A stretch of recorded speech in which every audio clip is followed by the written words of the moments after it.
Hoy está con nosotros como conferenciante un ya bastante conocido, puesto que ha dado unas cuantas conferencias, es Juan Enrique Page de la Vega, que es coleccionista de Checoslovaquia, especializado en la provincia Cárpato-Ucrania. También colecciona la intervención extranjera en la Guerra Civil, italianos y brigadistas, enteros de Cuba, la temática Che Guevara, la conquista del espacio y cosas menores como la Revolución China, las estafetas de campaña de los Estados Unidos en España y otras cuantas cosas más. Coleccionista también desde muy pequeño, desde los 6 años. Su primera exposición fue en 1980. Recientemente ha sido medalla de oro en la Unfilna 2019 de Budapest por su colección Cárpato-Ucraine 1944-46 y oro en la Exposición Filatélica Nacional de 2019. El título de la conferencia es Checoslovaquia, los otros enteros. El coleccionismo del siglo XX no es un coleccionismo menor, tampoco lo es el de enteros postales, pero además los enteros no son solo tarjetas y sobres franqueados, hay otros enteros a veces extremadamente raros. Cuando se coleccionan enteros de Checoslovaquia, país nacido en 1918 y con una estructura y una historia muy complicadas, se descubre que puede ser tan difícil y también tan costoso como cualquier colección de clásicos. En esta conferencia se pretende justificar esta afirmación. Pues muchas gracias a todos por haber venido y muchas gracias, Juan Enrique, por tenerte una vez más con nosotros. Cuando quieras, puedes empezar. Primero un par de cositas de preámbulo. Una es que llevo desde 1962 coleccionando Checoslovaquia, o sea que tengo bastantes cosas. Pillé la época buena para encontrar cosas raras a precios razonables, ¿no? Segundo, que de todo lo que hay expuesto es mío, es decir, que no hay nada traído de la web ni nada por el estilo, ¿no? Y esto es un entero típico de Checoslovaquia, que es una tarjeta ilustrada, ¿no? No son estos los que me interesan hoy especialmente, pero sí hago una advertencia. Hay que tener cuidado porque esto, con aspecto así no muy atractivo incluso, es un 5Rs, es decir, entre 2 y 10 piezas conocidas, se conocen 5 de esta tarjeta, 3 en nuevo y 2 en usado. Eso quiere decir que incluso los enteros, digamos, estándar, pues merecen un poquito de atención. Por supuesto, estoy hablando de Checoslovaquia, pero se aplica a cualquier país, ¿eh?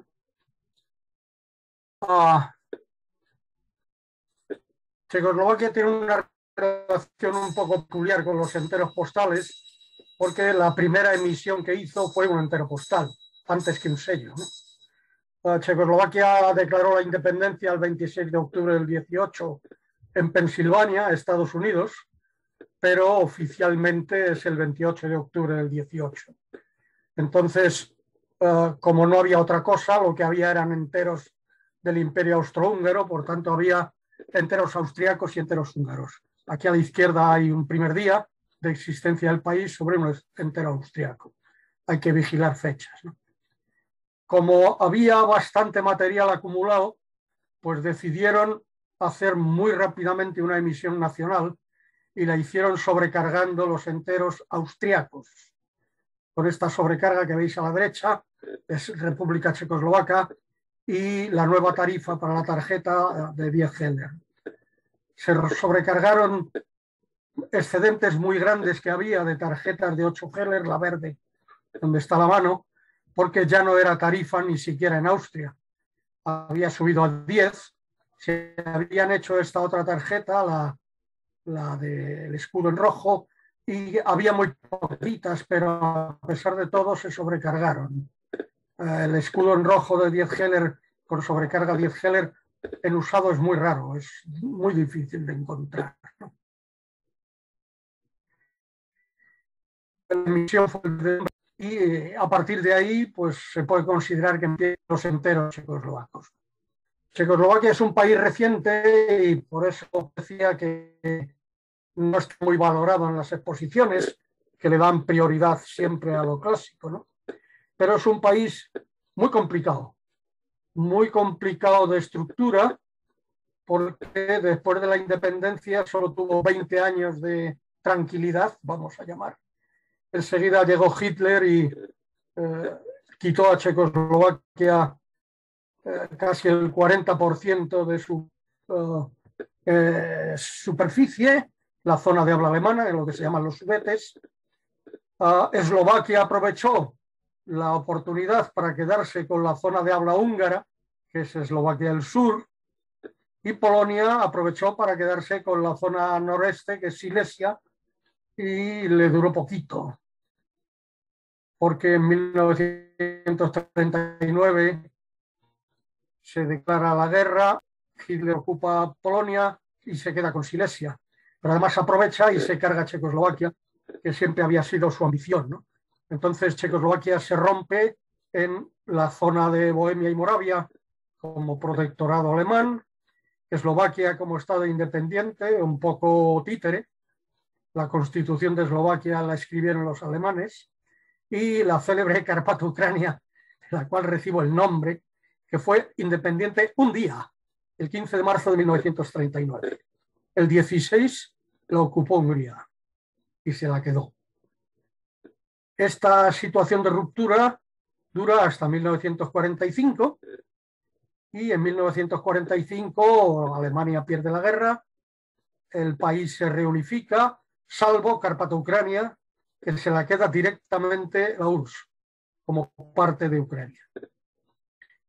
Y la situación perdura hasta el 93, en la cual pues, se separa de nuevo Bohemia y Moravia de Eslovaquia como países independientes, forman parte ya de la Unión Europea, etcétera. Yo, digamos que aquí considero que Checoslovaquia desaparece como tal, lo cual no quiere decir que no se pueda seguir coleccionando cada uno de los países. Quiero advertir de una errata. He sido muy optimista. En la transparencia que mandé pone 2.500 y he sido muy optimista porque he contado los que tengo, pero he incluido los usados. Entonces me he confundido en un 2. Mandaré la corrección a Jacinto por si se publica para que no aparezca con errata. Son solo 1.500. Me refiero a emisiones estándar. Bueno, como los enteros austríacos y húngaros seguían valiendo, pues hasta el 14 de octubre, que perdieron validez, se siguieron usando en Checoslovaquia. Como el primer sello se emitió el 18 de diciembre, pues hubo un periodo en el que no había sellos y luego hubo un periodo en el que sí había sellos, y entre ambos se pueden encontrar enteros usados. Por ejemplo, ahí arriba está un usado de Austria y un usado de Hungría, usados ambos en Checoslovaquia después de la independencia. Lógicamente, los austriacos en la zona de habla checa y los húngaros mayoritariamente en el lado eslovaco, pero no estaba prohibido cruzarlos. Abajo ya veis franqueos mixtos. Los dos que he puesto son húngaros. Este es un franqueo mixto usado en Eslovaquia. Este es un franqueo mixto usado también en Eslovaquia, pero una curiosa peculiaridad, y es que el entero húngaro que se usó se emitió después de la independencia de Checoslovaquia.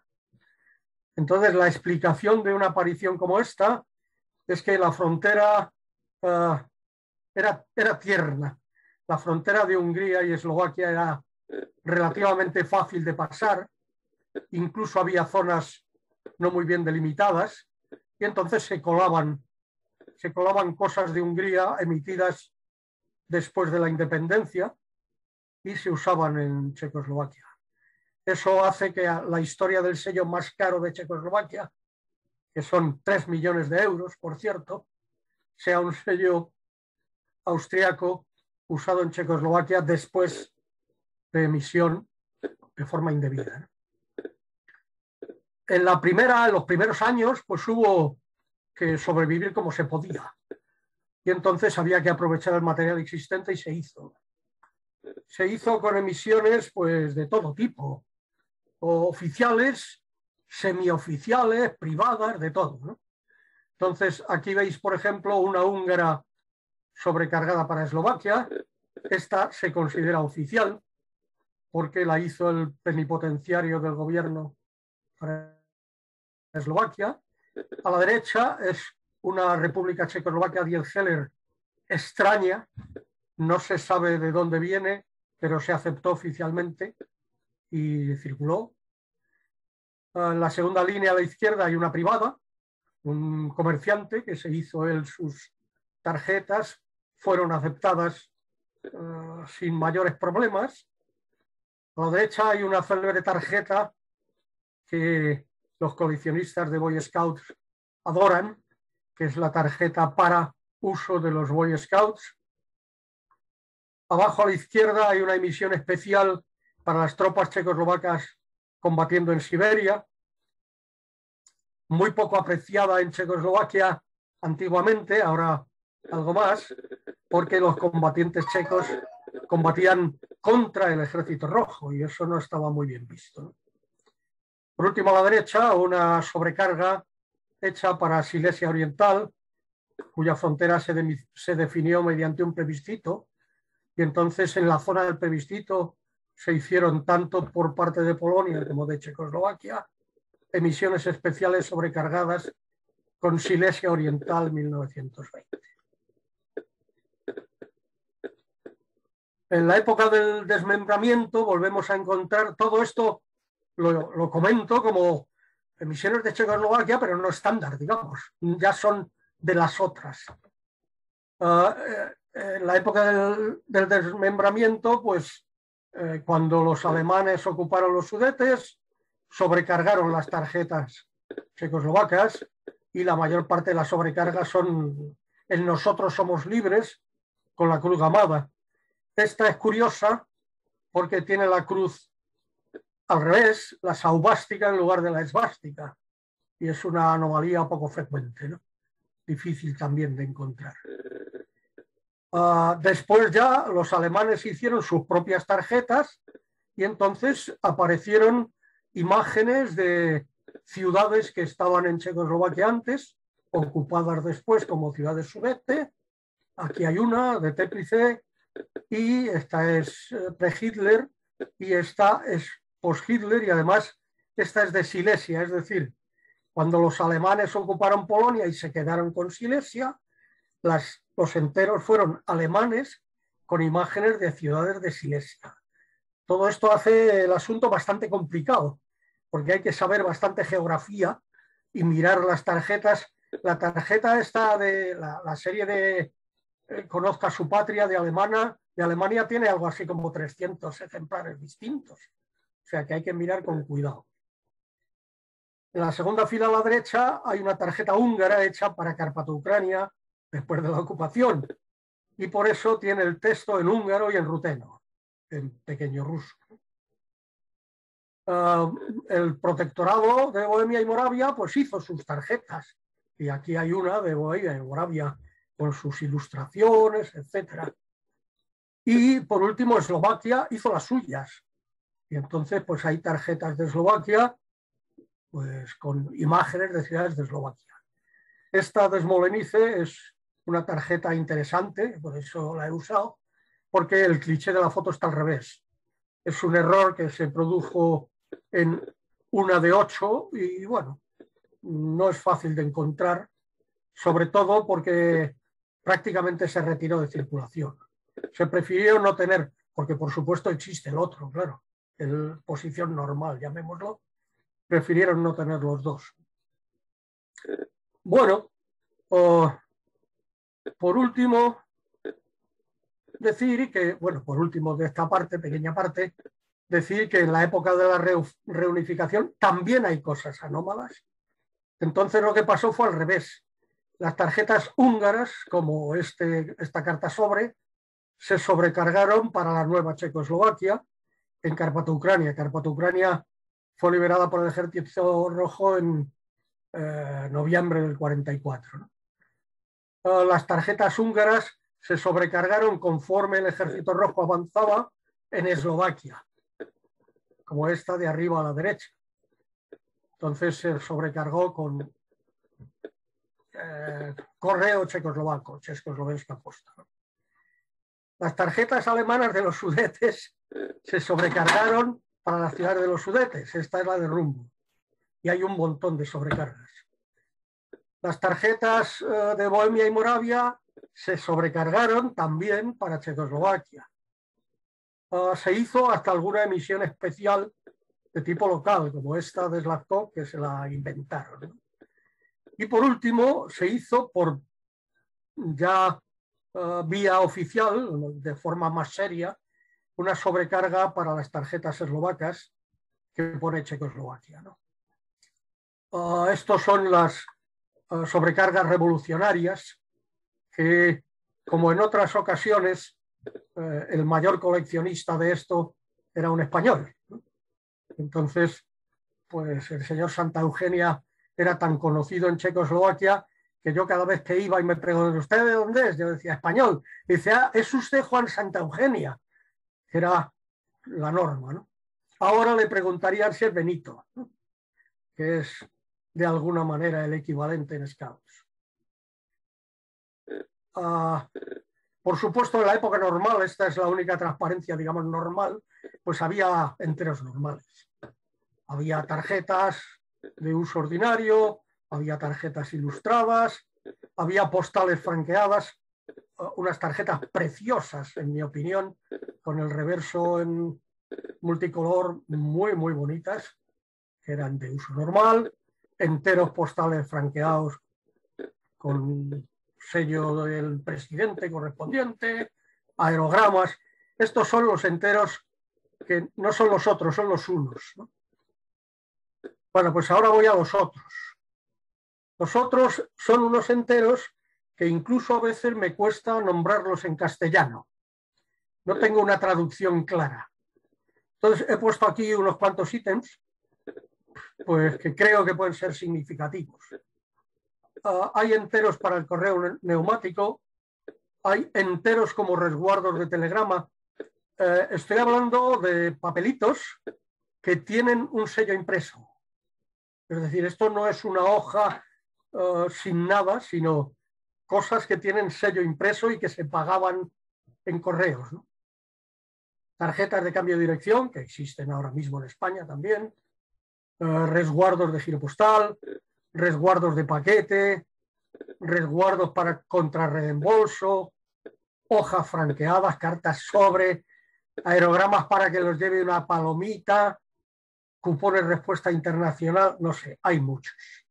Estos son para mí los otros, los que habitualmente no se les hace caso, o muy poco caso, y curiosamente, pues son extremadamente raros, son verdaderamente raros. ¿Por qué? Pues es evidente, porque la gente los tiraba, igual que ha pasado aquí con otros enteros que no tenían mucho interés, ¿no? En principio para el coleccionista. Entonces, en las transparencias que me quedan, vamos a ver unos cuantos, simplemente.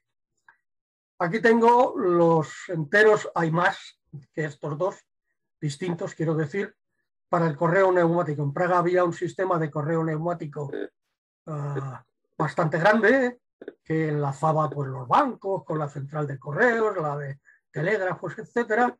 Y entonces pues, se hicieron enteros. Esto es una carta sobre,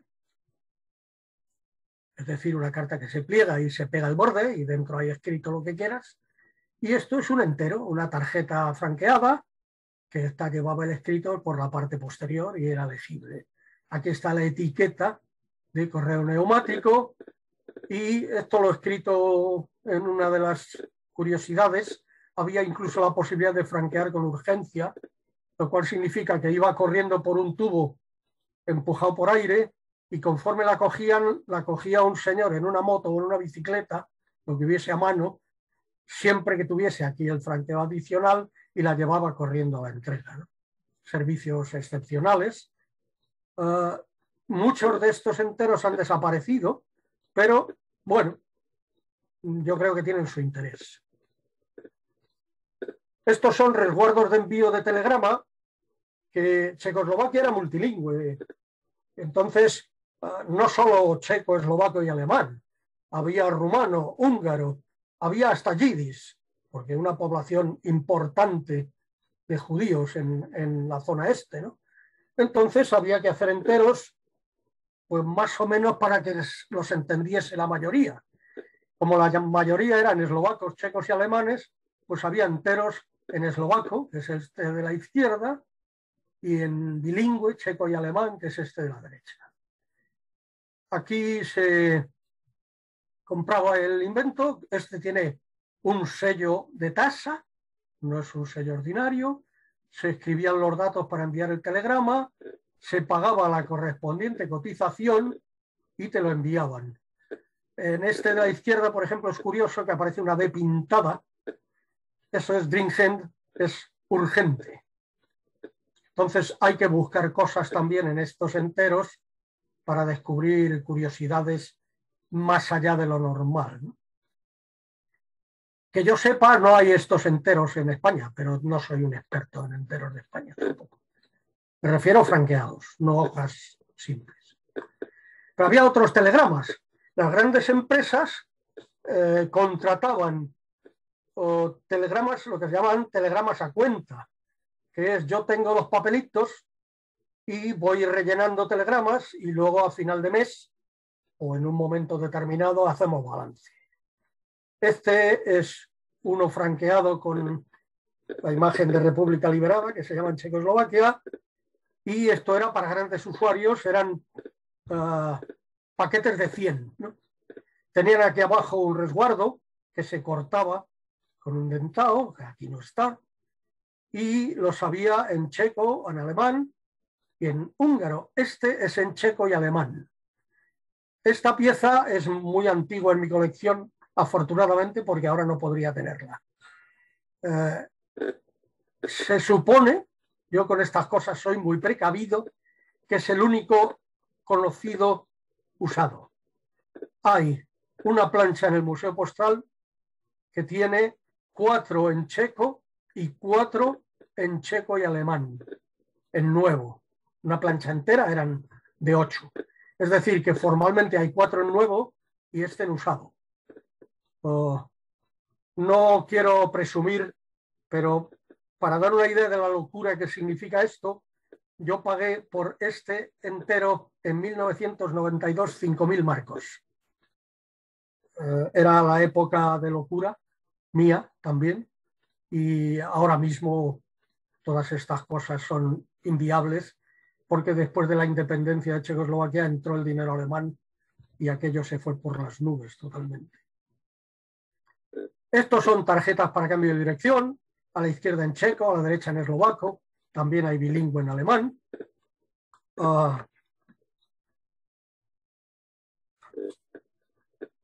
Esto es un resguardo de giro postal. Estas cosas tenían 2 trozos con un dentado en medio para romperlo y estaban allí, la gente las compraba y hacía su giro y se quedaba a la oficina con una mitad y la persona se llevaba otra mitad y esto es una mitad usada. Esta es solo en checo y esta es en checo y alemán. Quiero perdonar que sea insistente, pero estos enteros son rarísimos, rarísimos. Y son rarísimos también en nuevo. Es decir, que no solo en usado, que son extremadamente raros porque la gente simplemente lo tiraba, sino estos porque simplemente los excedentes se fueron a la basura directamente. O sea, en el momento que dejaban de tener utilidad, los liquidaban, ¿no?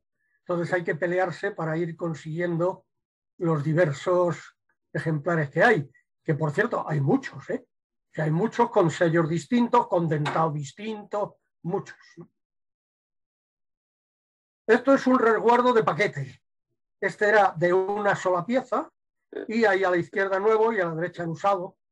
Este es de los más corrientes y tiene uno la suerte de conseguirlo razonablemente en buen estado.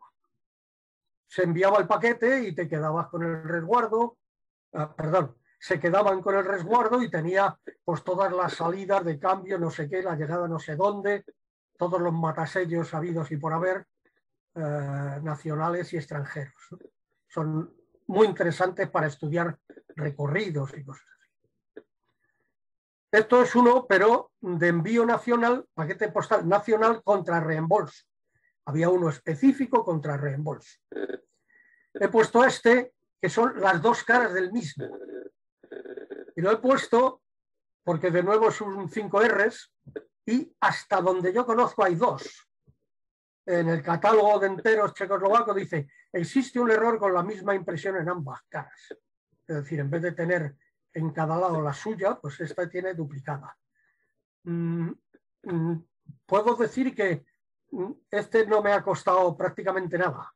Es decir, es una de esas cosas que un día encuentras en la montaña de material y le das la vuelta y dices, esto no puede ser, y descubres, oh maravilla, que no parece que haya más que otro. Yo no he visto el otro tampoco.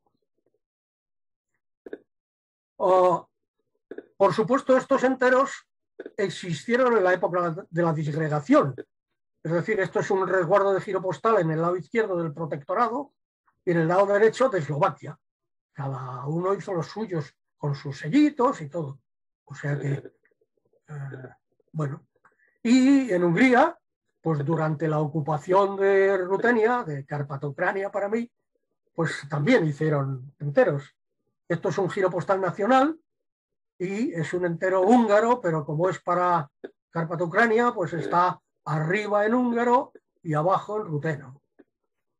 Y entonces, pues así se usan.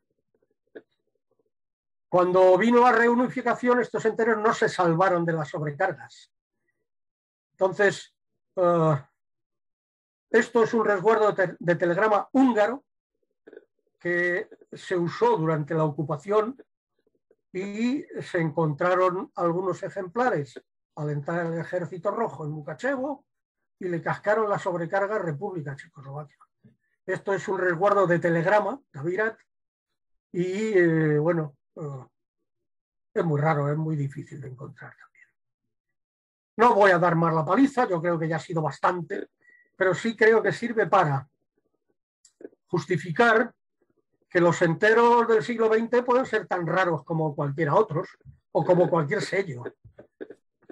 Y que además deben ser valorados como tal, sobre todo porque uno los tiene que pagar como tal.